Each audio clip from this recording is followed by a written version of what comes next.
Stan walked into the bar next door, where there appeared to be some kind of celebration going on. Before he could place his order, Edward shouted, "Drinks at my expense!" A loud roar of excitement rang out throughout the bar, delaying the time it took for Stan to get his drink.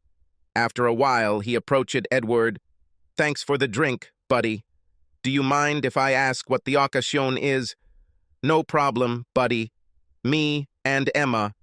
Here she is." He pulled the woman next to her by the sleeve of her blouse. "Now we can get a divorce." Emma turned around and grinned, raising her glass in greeting to confirm Edward's statement. "Wait, I don't understand something." Stan wrinkled his brow. "Usually during a divorce, either both spouses are unhappy or one of them is unhappy.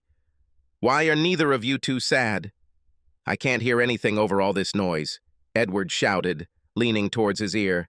"Let's sit at that table over there and I'll tell you everything." They walked to one of the tables at the back of the room, where it was quieter than next to the bar.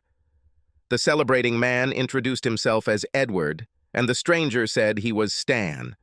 Both shook hands and sat down at the table, placing their glasses on it, after which Edward spoke.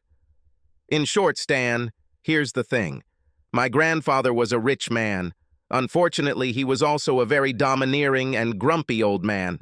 Before his death, my grandfather left me a substantial inheritance, formalized in a trust, setting several conditions. 1. I had to get married before I turned 25. My grandfather believed that marriage would help me grow up. 2. The marriage itself must have lasted at least 5 years. Do you understand now?" The interlocutor winked at Stan. "When I was 22, I found Emma and made a mutually beneficial deal with her. If she marries me and stays married to me for 5 years, I give her $500,000. "Wow!" Stan clicked his tongue. "Great money. So, did you really get married?" "Well, yes, damn it, we got married, bought a house, and lived together for 5 long years. Well, now we are free like the wind." "Understand. Listen, during these 5 years, did love arise between you, or was it just sex?" "Well, the whole point is that our house was a 2-flat house. I lived on one side of a duplex 1 and had various girlfriends who lived with me for 5 years. Emma had another side where she mostly lived with her boyfriend. There were a couple of times when we were both alone, and then we had sex just like that. In fact, she's not that bad in bed." "So you inherited a lot of money and now you're paying Emma off?"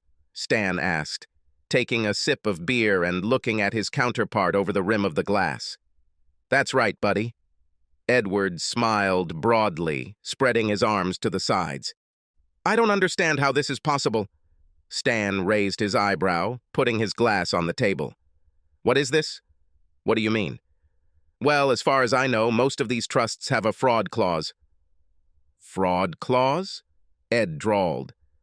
"Well, yes, something like that. If the recipient of the trust entered into a fictitious marriage in order to get his share, then the agreement becomes invalid." "Seriously?" I don't think there's such a clause in my trust." Edward frowned, somewhat deflated, his eyes darting uncertainty from side to side. "Are you sure about this?" "No. And even if there is, no one knows that we did it, except maybe her boyfriend." "What about me?" "You have nothing to do with this matter. Why would you even say anything?" "What if I'm one of your grandfather's lawyers for the disposal of the inheritance?" Stan suggested innocently. "Oh, shit. Look, I was just kidding about Emma and me. We married for love and were real husband and wife for all 5 years. I swear." The fake husband of 5 years raised his hand as if taking an oath on the Bible. "Please don't add lies to your crimes." Stan chuckled. His interlocutor on the other side of the table was clearly nervous. Cough. "Is there anything I can do to make you forget what I told you?" The heir coaxed ingratiatingly. "Just in time. I was just about to get to this.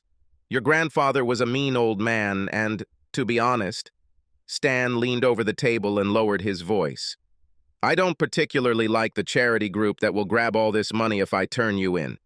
How about you give me half?" "Half. Nah, dude, it won't work that way. Damn it. I put up with that bitch and counted every day of the sham marriage for 5 long years. I deserve this money right down to the last cent. Edward's face turned purple with indignation at the mere thought that the money that had not yet been received had already begun to float out of his hands. Oh, okay then, look for yourself, either half or a donut hole. With these words, Stan stretched, cracked his shoulders, and stood up to leave. Wait a minute. Hey, wait a minute. Well, okay, how about 40% for you? That's great. Stan grinned. I don't like to chat in vain and bargain for a long time. Now, you need to ask the leading lawyer to prepare the payment of the inheritance in 2 sets of bitcoins, he continued matter-of-factly. One for 60% of the total amount, and the other for 40. You give me, without looking, the code to access 40% of the bitcoins, and we part amicably like ships at sea. Okay, Edward squeezed out dejectedly, as if all the festive air had been let out of him. At the reading of the will, the team's lead attorney read the provisions of the trust. He solemnly declared that the grandson had fulfilled all the conditions of the will and would receive the agreed amount in bitcoins, as he had requested. Documents with a conditional account code were handed over to Edward. After completing all the formalities, Edward gave the Bitcoin account number for 40% of the amount to the lawyer, who then immediately left. The chief lawyer approached his not-too-joyful grandson. "Congratulations, guy. I hope you use this money wisely," he said, shaking Edward's hand. "Thank you," he muttered with a rather sour expression on his face. "Can I ask you one thing?" "Of course, what about?" "Who is the man sitting next to our junior paralegal?" "So, this is one of your lawyers, isn't it?" "Ours? I've never seen him before." Subscribe to our channel so that your second chaff doesn't cheat on you, and go ahead and listen to the next story, because this story is nothing compared to the next one. If you're under 18, don't even think about listening to the next one.